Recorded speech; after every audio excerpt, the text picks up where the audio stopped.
Major luxury houses spend hundreds of millions of dollars trying to manufacture this exact level of cultural relevance. Kalu achieved it almost by accident, simply by playing with what others threw away. For centuries, the global fashion industry has operated as a walled garden. If you want to succeed, you generally need to be in places like Paris, Milan, or New York, cities built on wealthy audiences and immense capital. Kalu's starting line looks completely different. He grew up in Mekelle, a city in the Tigray region of northern Ethiopia. It is an area defined by rich ancient history, but also by stark contrasts and deep economic struggles, thousands of miles away from any luxury capital. Growing up there, Kalu had no access to formal design schools. There were no imported textiles to practice with, and zero industry mentors to guide his process. When an environment lacks traditional pathways, it creates an opportunity vacuum. Without established rules or resources to lean on, a creator is forced to invent their own from scratch.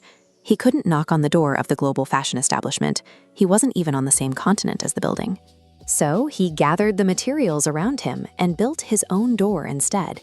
His material sourcing is entirely localized. Kalu scavenges discarded items, rubber scraps, torn plastic sheets, and used bottle caps, treating these discarded fragments with the exact same reverence a Parisian tailor gives to silk. He then stands barefoot on a simple wooden board, positioned squarely in front of a wall lined with that collected waste. The mechanic of his content is fast and satisfying.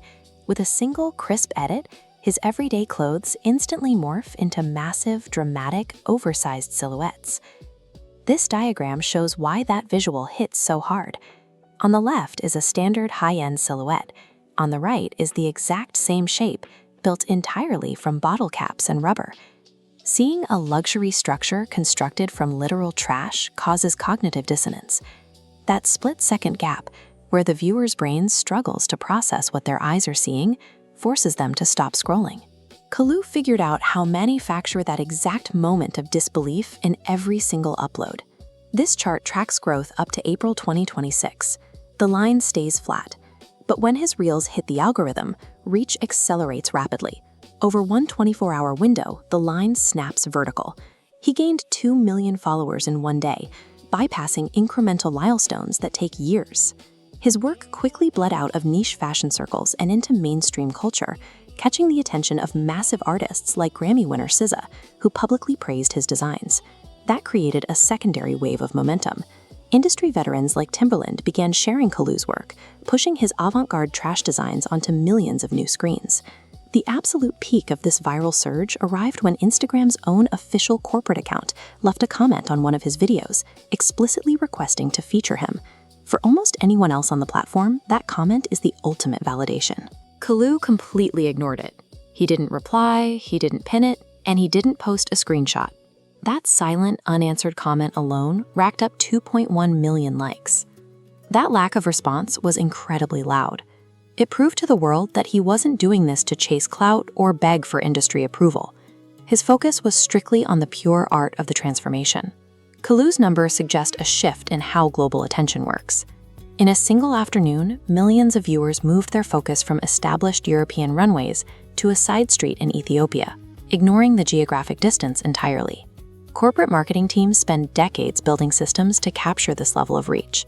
Kalu bypassed those systems with 22 organic posts, proving that the internet can prioritize raw creative impact over institutional funding. This process goes straight to the execution of sustainability. By taking discarded materials and integrating them into a visual language that has reached 1/3 billion people, he is actively proving the cultural value of waste. He didn't need to infiltrate the high fashion establishment. He simply proved that in a connected world, the heavy, expensive barriers the industry relies on are entirely optional.